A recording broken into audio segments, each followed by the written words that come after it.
مشاهدينا الأفاضل، طبتم وطابت أوقاتكم. نشرة أخبار الفضاء الإريترية لهذه الفترة يصحبكم فيها محمود عبد الله بكفاح، والتي نستهلها بأهم وأبرز العناوين.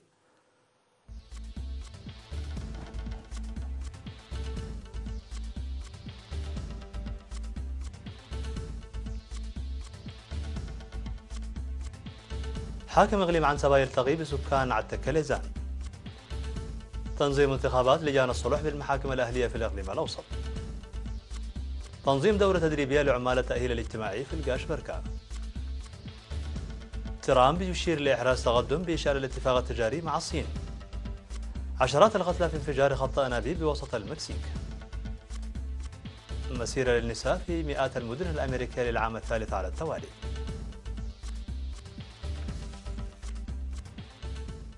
مرحبا بكم. من العناوين إلى التفاصيل. التقى حاكم إقليم عنسبة السيد علي محمود بسكان عتك ليزان وبحث معهم سبل الدفع ببرامج التنمية الهادفة إلى تحسين الحياة المعيشية للمواطنين. وقدم السيد الحاكم توضيحا حول الأوضاع الراهنة في الإقليم وبرامج التنمية والتصدي التي تنفذ في المديرية، وأشار إلى الأعمال المنفذة خلال العام الماضي والمتمثلة في بناء المدرجات والحواجز المائية وشق طريق عتك ليزان دقي جوبرو وارا البالغ طوله 45 كيلومترا، وكذا الطرق الفرعية وإكمال 90% من مشروع المياه، داعيا إلى مضاعفة التنسيق لإنجاز المشاريع الموضوعة. ودعا الاجتماع إلى الإسراع بالتحصيل الضريبي وإيجارات البيوت وإنهاء مشروعات المياه وحل مشكلات المياه في القرى والاهتمام بالخريطة السكنية لبلدة عتك ليزان وتوزيع أراضي الملكية الخاصة.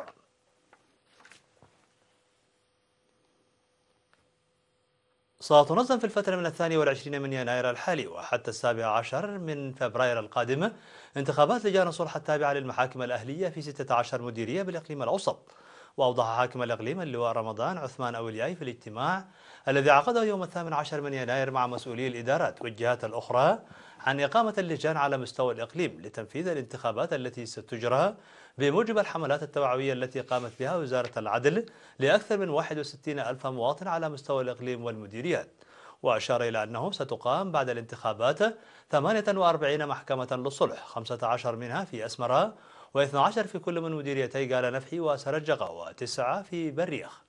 وقال المدير التنفيذي لإدارة الإقليم الأوسط السيد زرعي تولي برهان أن لجان الصلح تدعم العملية العدلية، داعيا مدراء المديريات وإدارات الضواحي لتعزيز دورهم في العملية. هذا وأكد المشاركون في الاجتماع استعدادهم للمساهمة القوية في الحملات التعبوية الجارية. نظم مكتب وزارة العمل والرعاية الاجتماعية في إقليم القاش بركة دورة تدريبية لعمال التأهيل الاجتماعي في القرى لرعاية المعاقين. وأوضح مسؤول الضمان الاجتماعي في المكتب السيد إرقاء ألم قبل صادق في الدورة التي نظمت في مدينة أغرداد بأن إعالة ورعاية المعاقين مسؤولية يشارك فيها المجتمع وكذا الأسرة وليست الحكومة لوحدها.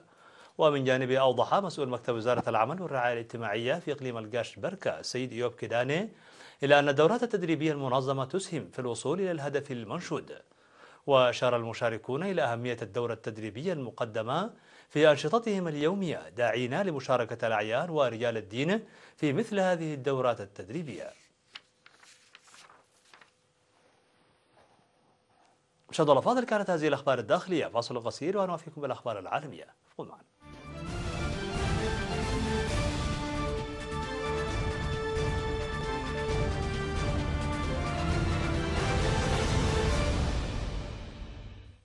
على الصعيد العالمي، قال الرئيس الأمريكي دونالد ترامب أن تقدما ما يتحقق نحو اتفاق تجارة مع الصين، نافيا دراسته لإلغاء الرسوم الجمركية المفروضة على المنتجات الصينية. وأبرغ ترامب الصحفيين بأن الأمور تمضي على نحو جيد جدا مع الصين فيما يتعلق بالتجارة، مضيفا أنه رأى بعض التقارير الكاذبة التي تشير إلى أن الرسوم الجمركية الأمريكية على المنتجات الصينية سيتم إلغاؤها وفق ما أوردته وكالة رويترز. ومن المقرر أن يزور نائب رئيس الوزراء الصيني ليو خا الولايات المتحدة يومي 30 وال31 من يناير لعقد الجولة القادمة من المحادثات مع واشنطن. وتأتي زيارة ليو بعد مفاوضات على مستويات أقل عقدت في بكين الأسبوع الماضي سعيا لتسوية الخلاف التجاري المرير بين أكبر اقتصاديين في العالم قبل 2 مارس، وهو الموعد الذي حددته إدارة ترامب لزيادة الرسوم الجمركية على السلع الصينية بقيمة 200 مليار دولار.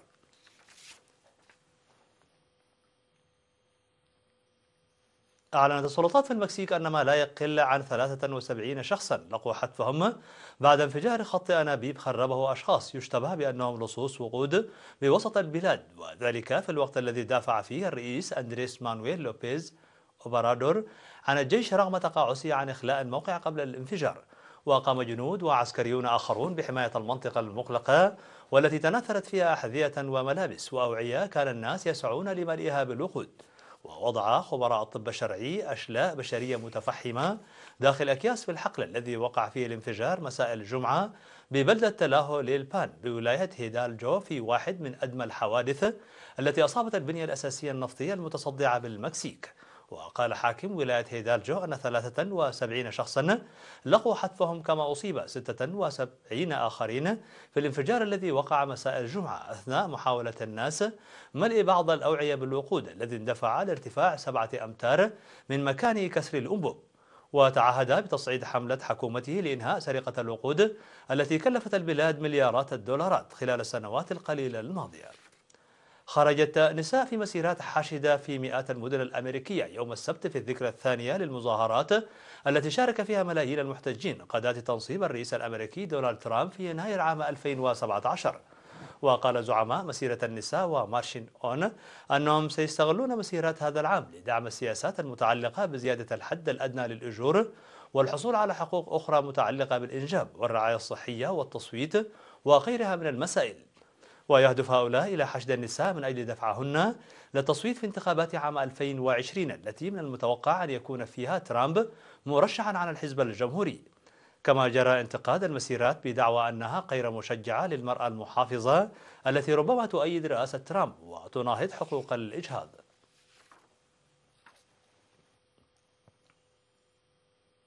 طور باحثون سويسريون روبوتات صغيرة قادرة على السباحة في جسم الإنسان لإيصال الدواء إلى الأنسجة المريضة. ويبلغ طول الروبوت الذي طوره باحثون في المعهد الفيدرالي السويسري للتكنولوجيا في زيورخ ولوزان 5 ملم تقريبا، وهو قادر على التنقل بسهولة في القنوات الضيقة بجسم الإنسان.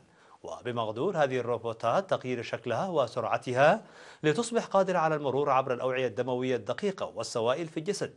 وصنعت الروبوتات من مادة هلامية تستجيب للحرارة بالإضافة إلى جسيمات نانو مغناطيسية حسب ما ذكر مؤلف الدراسة.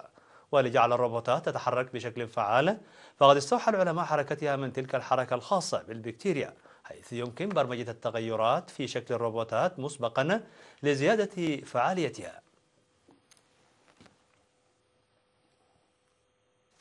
مشاهدينا الأفاضل، بهذا نكون قد وصلنا بكم إلى نهاية النشرة. شكرا على حسن المتابعة، دمتم بألف خير.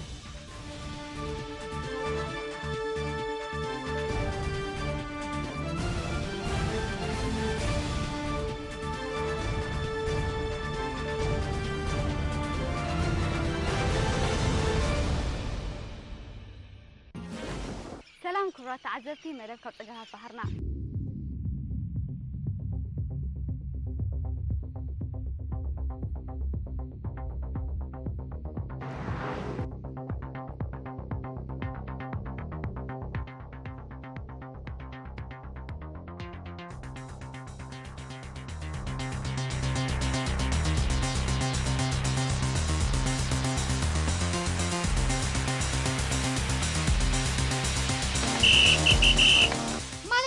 Avranno visto queste habescia. Non si può dormire in pace con questo fischio qua. Per favore, sbagliato strada. Lavor signor Imberto.